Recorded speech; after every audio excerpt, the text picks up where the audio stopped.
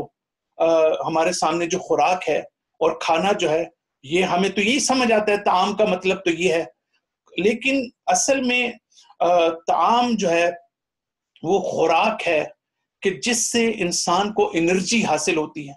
جس سے انسان کو تقویت حاصل ہوتی ہے۔ اب کیا علم جو ہے وہ ہمارے لیے طعام نہیں ہے؟ علم بھی تو ہمارے لیے خوراک ہے، لیکن ہمارے لیے اور ہمارے سامنے جو ہے جو روٹی ہے فرض کریں وہ بھی خوراک ہے۔